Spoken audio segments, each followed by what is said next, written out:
If you've got Jordan Clarkson, you ride it when it's awesome, and you got to live with it when it's not. JC flamed on. Jazz win. We're talking about it as we continue on next on Locked on Jazz. Bum. You are Locked on Jazz, your daily podcast on the Utah Jazz. Part of the Locked On Podcast Network, your team every day. How are you? I'm David Locke, radio voice of the Utah Jazz, Jazz NBA insider. Today on Locked on Jazz, we dig into when Jordan Clarkson flames on, the Jazz are good. And when he doesn't, we're not. That is the life of having Jordan Clarkson on your roster. We'll dig into the Jazz win over the Washington Wizards last night. They improved some things in the second half.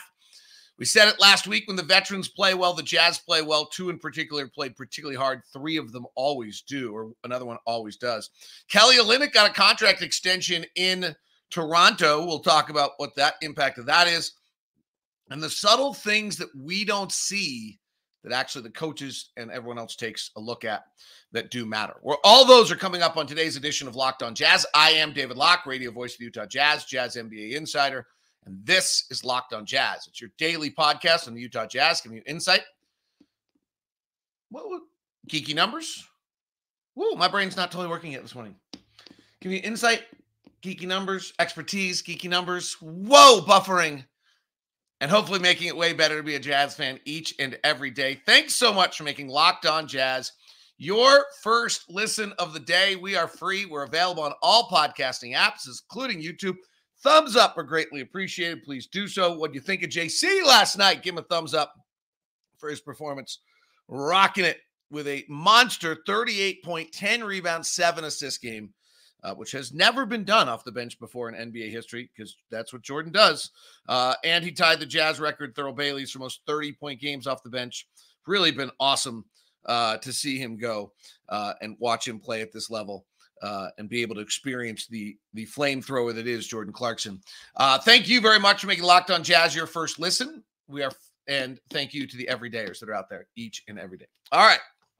I didn't have the regular crew in the house last night. But anyway. All right. So that was Jordan's 7th game over 30.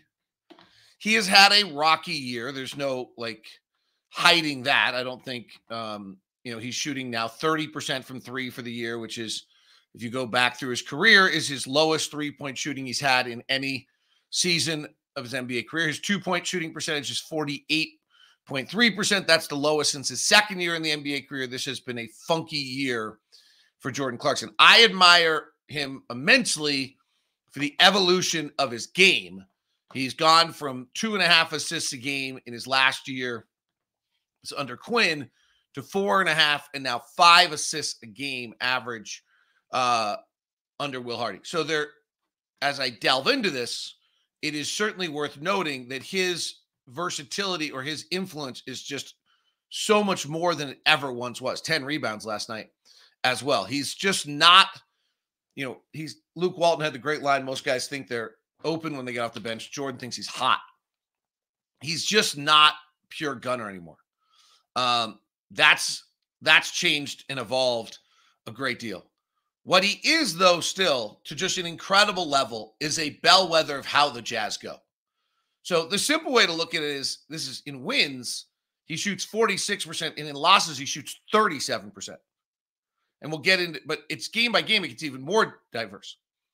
He shoots 36% from three in wins and 25% in losses. Our offensive rating when he's in wins is a 121, and when it's a loss, he's in 96. I mean, it's crazy. He averages 21 points a win and 14 points a loss. And then his home road splits this year are bizarre for a veteran. But if you actually dig into it game by game, it's even more telling how much the Jazz go as Jordan goes. So when Jordan scores 18 or more points, the Jazz are 15-8. For those of you on YouTube, it would be actually helpful if I turn this into a banner, which I might try to do while I'm doing it. Just thought about that.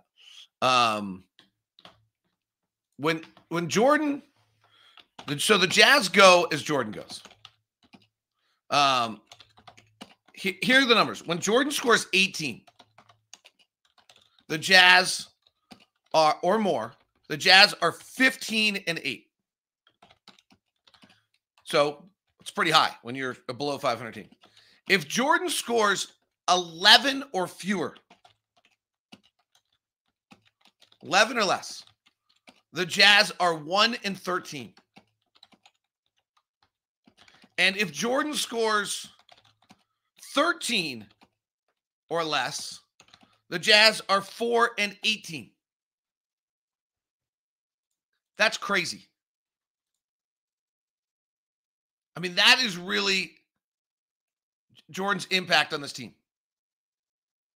5-18 if he scores 18 or more. 1-13 if it's under 11 or under. And 4-18 if it's 13 or under. What? Okay, maybe points. What happens if Jordan shoots the ball well?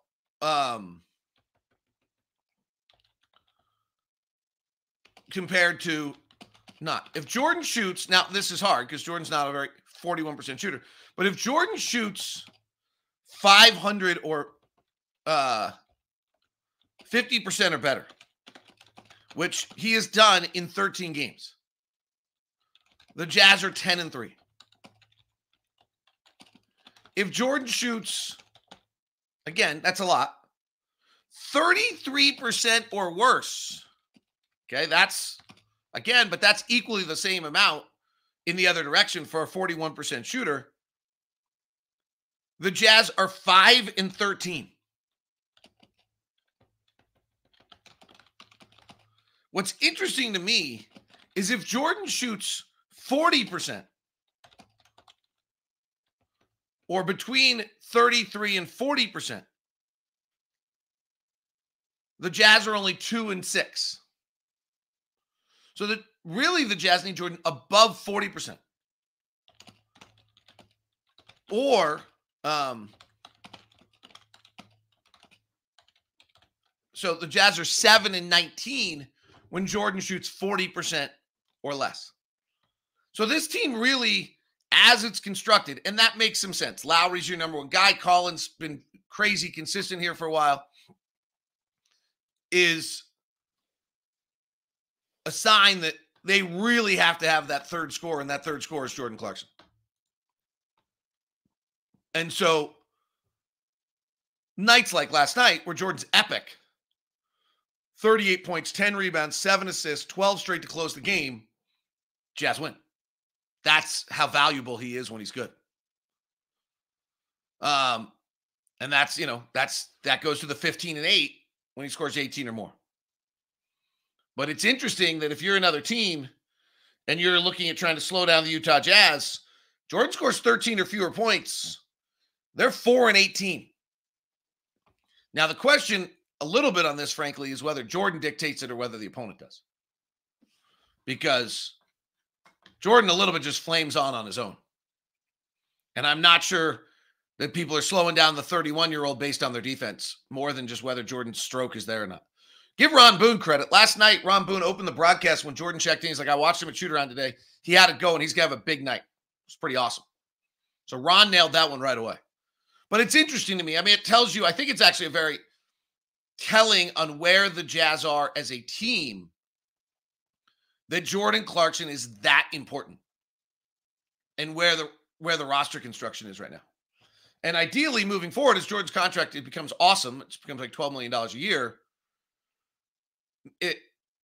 You wonder whether or not the Jazz, can the Jazz build a roster around Jordan that's not as dependent? Though, frankly, if you have a guy who's semi-high volume, as we talk about with points gained all the time, who shoots below 40% or below 33%, it's hard to win. It's hard. Inefficiency is hard to overcome. Efficiency, when he's on, is pretty awesome. I said it last week, when the veterans play well, the Jazz play well.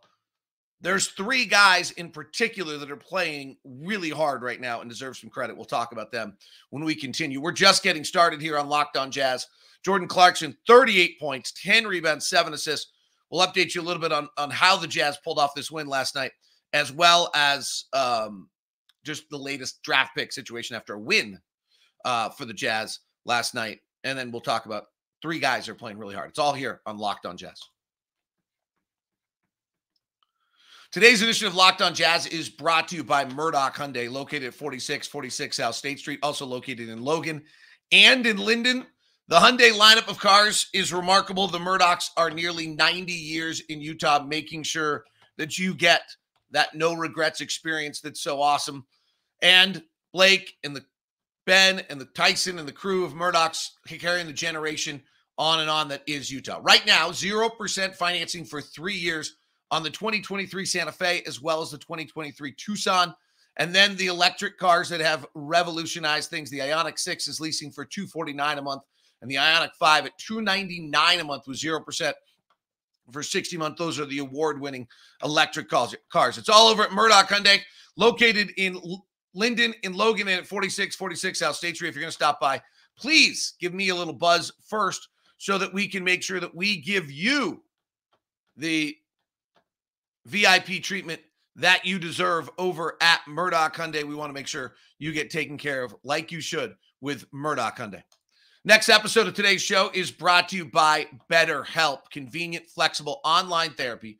Visit BetterHelp.com/LockedOnNBA. The world is funky. Our brains do crazy things. We sometimes can think ourselves into a spiral. Sometimes we find ourselves reoccurring the same problems. Sometimes we find ourselves in the reoccurring same issues. So why? What's going on? Well, that's where therapy can become performance enhancing.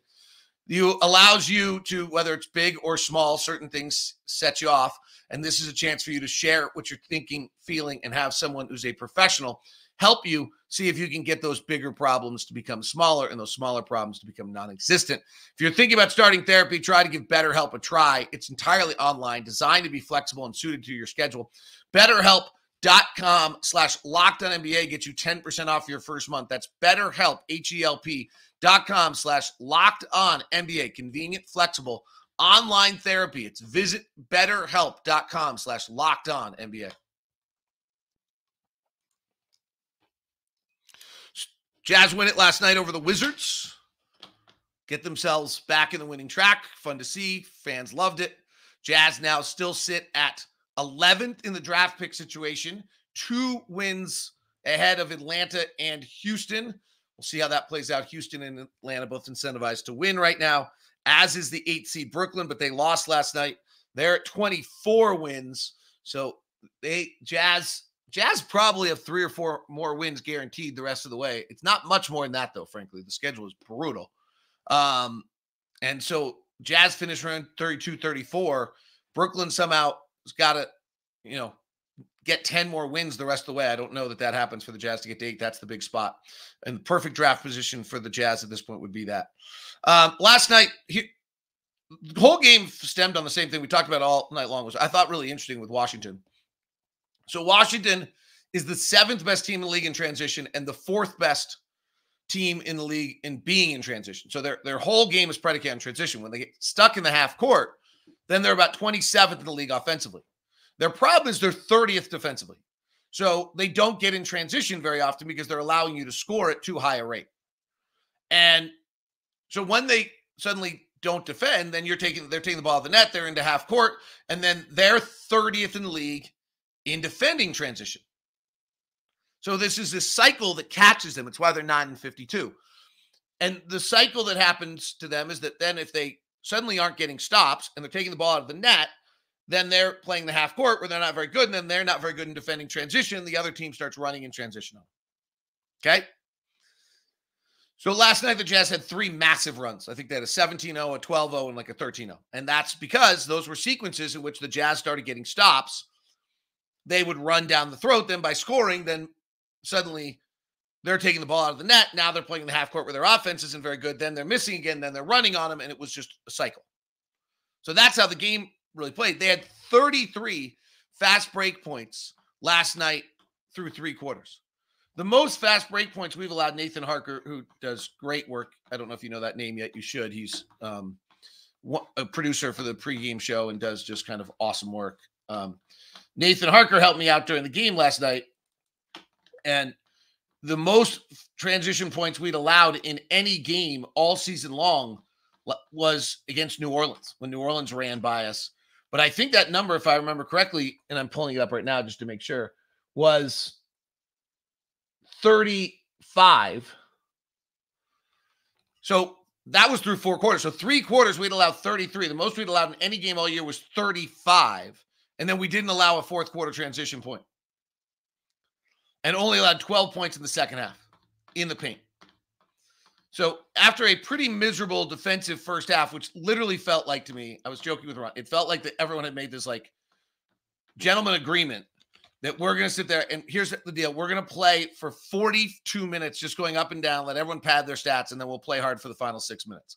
That's literally what it felt like watching that game at times last night. It just felt pick-up-y. It was a weird game. But you look at the Jazz numbers last night, they obviously picked up the intensity at the halftime off their adjustments. The Jazz defensive rating in the first quarter was a 141. Just horrendous. In the second quarter, it was a 131. The offense, luckily, was a 144 to match. In the third quarter, it was down to 100, which is great. And then in the fourth quarter, the Jazz defensive rating was a 56, which is incredible. They went 0 for 7 from 3. And so the Jazz really did a fabulous job in the fourth quarter. Defensively, offensively, the Jazz actually weren't great. Thank goodness for Clarkson. He got it going. But in the final 6:46, Jordan got it going. But prior to that, the Jazz offense was pretty dead and was having a hard time scoring. So nice to see there from the guys and from JC. And Colin Sexton just continues. He's just been really consistent. The Jazz was holding Jordan at like 20, Colin at like 28, 29 minutes a night, and just that's going to be his role. Get him used to it, have him play it, and he's been terrific. So that leads me to one of the things I talked about the other night. When we were in Atlanta, I think it was, or maybe it was somewhere else, I said, hey, if the veterans don't play well, the kids don't have a chance. Now, last night, the kids didn't play, really, basically. Johnny Juzang's not a kid. He played really well in the fourth quarter, tip of the hat. But Keontae tried to play with illness, couldn't, and then a toe injury to Taylor Hendricks. But Kris Dunn and John Collins played really hard last night. And then Colin Sexton always plays hard. He just doesn't have another gear. Well, that gets us back to a play hard team. Like that's kind of when our soul got ripped out of us at the trade deadline, we just lost a little bit of that play hard. And Kelly's not actually the hardest play hard guy. Simone is. Kelly is kind of an artist throughout the game. And so it was interesting. It's interesting to see last night. I thought we had the play hard back. I thought we had it in Orlando and Miami again too. Kris Dunn plays really, really hard, and frantic energy and running around and making plays and sprinting after loose balls and +9 last night. And honestly, Keontae doesn't play that hard yet. Like Keontae's still a little casual on getting back defensively at times and some other pieces of his game where just may not know quite yet, or just hasn't, probably hasn't played enough games against this level of athletes to understand when mistakes get exploited and things he's been able to get away with stuff because he's so gifted his whole life. That's what happens with young players. And so I thought last night when you have Kris Dunn playing 27 minutes, he just plays super, super hard. And John Collins gave 34 minutes of hard basketball last night. 6 block shots, 17 points, 15 rebounds, 6 blocks. It's been a little difference to me on how John Collins has played. I don't know if it was post-trade deadline or what it was for John, and maybe those rumors that happened earlier this year bothered him more than we knew. But there's been a depth to John's play recently that's a little bit more than what I felt like I saw earlier this year. And I don't know entirely how to say that. Last night, it felt like John's 17.6 blocks, career high, 15 rebounds, had an impact. And there have been a lot of nights, honestly, where he'll put up some points and rebounds, and you're like, was there an impact there? But it felt last night like that he certainly had an impact on things. And then Colin's a player. And I'm fortunate enough, we're doing post-game interviews with Colin on a lot of nights. And if he shares kind of what he's thinking and how he's seeing the game and what he's doing, it's pretty awesome. The growth on Colin is great. Will Hardy talks about it all the time, that we just cannot stamp these kids at 19 years old. Colin was so dramatically stamped when we got him and from his early time. And then last year was just dealing with that injury and I think fighting that the whole time. The guy that we're watching right now is just terrific. And if you go back to how Collins played this year, and you look back at last year, he kept clicking in last year, and then he'd have an injury. Like if you go back to last year, Colin, kind of the 4 games before one of his hamstring injuries, was 22, 15, 18, and clicking in. And then he never really kind of played again. And if you go back to the previous one, 21, 18, 19, 17, he had just kind of found his groove, and then the hamstring would perk up. And this year, give the Jazz medicals credit, give him credit.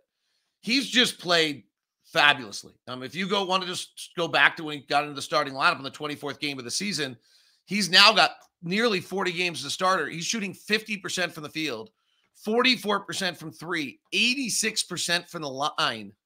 He's averaging 21 points, 6 assists a game with 2 turnovers, 5.5 assists. Pretty awesome.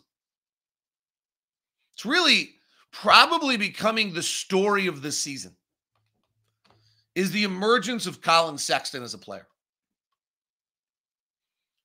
But they've got him just kind of in this mode. He's going to play 28, 29, 30 minutes. That's his role. He's probably eventually becoming a 6th man when this team becomes really, really good. But he's shooting the 3 at 44%. He's taking 4.5 a game. He's shooting 50% from 3, and he's diming it out 5.5 times a game, which just is not, which is against the storyline of who he was and he's been unfazed since the trade deadline. He's like the one player whose numbers are absolutely the same since the trade deadline. And he's going to the line 3 or 4 times a night. He is, to me, the number one story of the season is the evolution and the emergence of Colin Sexton. Things we do not see that matter via Will Hardy and others. We continue next on Locked on Jazz. Today's edition of Locked on Jazz is brought to you by our friends over at FanDuel. I didn't really think about it, but FanDuel, I think, had the Jazz as a 6-point favorite last night. That was the game was too close to worry about it. But the other night in Orlando, these guys are just amazing. So much fun to be involved. If you're involved in FanDuel now, new customers get $150 in bonus bets with any winning $5 bet. That's right. $150 if your first bet wins.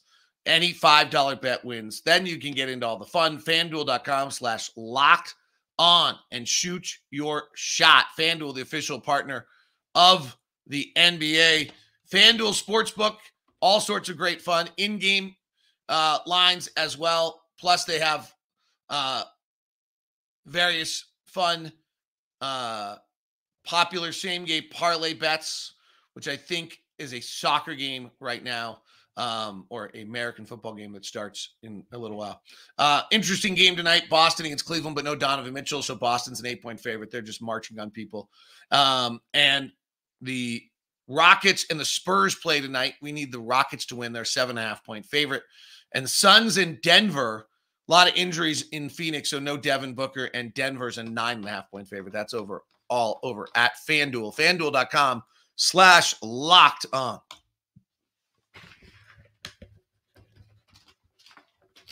Thanks so much for making Locked on Jazz your first listen of the day. I'll have to dig into this a little bit more. I kind of missed this when it happened actually yesterday, so I didn't see it until right before the day. But Kelly Olynyk signed a 2-year, $26.5 million contract with the Toronto Raptors yesterday, which is a great deal for Toronto. $13 million a year for a rotation player is fabulous. So that's a great deal. And then that's a question of do the Jazz wish they had done that? That's pretty much what he could get. So the Jazz had that option for Kelly and obviously decided that they didn't want to pay him a 2-year, $26.5 million deal. I think the issue really for the Jazz with Kelly, I'm with you. My instinct on this one is come on, the dude's unbelievable. He's a great locker room guy. How did we not do that? Right? I'm not lying to you. That's my reaction too. And then, what's his role? You have John Collins, you have Walker Kessler, you have Taylor Hendricks. He's got to become your 4th big. And there's probably Lauri Markkanen's going to slide over and play some 4, not always play some 3. That just might not really be. And you don't have any idea what other draft pick, other trades, other things you might make. So committing that with that much unknown, I actually think is a lot harder than I want to make it sound. I love Kelly. So to me, it would have been that's awesome. let's get that done. And let's sign the $13 million contract. But again, it is worth noting that that is the highest level he could have gotten on his extension. So, and the Jazz had the ability to do it as well. So I'm sure that, it's not like Justin Zanuck, Danny Ainge, and the Jazz front office didn't know that that was an option. They just, I think, decided at 33 and 34 years old, with the guys we have on the roster and the minutes that were there to be played, that wasn't probably the best move for the franchise. They're doing what they're supposed to do. They're being unemotional. I'm being completely emotional that I love Kelly Olynyk and having him around. He's one of my favorite dudes. I even sent him a note, just said what a pleasure it was to cover him. And I just got the nicest note back. Like, he's just so thoughtful. Both he and Mike Conley, are the ones that are just super thoughtful, good people, after they've been traded and held some level of correspondence, which, it's not. I just think it tells you who they are as humans, and what a pleasure it is to deal with them. So I'm being too emotional that I miss him and wish he was still around. So that's my comment there. All right. I thought this was really interesting. There's just been a bunch of conversations recently about player development and branding a kid like Colin Sexton at 19 or 20, and Lucas Samanic. Yesterday was the discussion where I asked Will about just his evolution. And it was interesting in the amount of data points that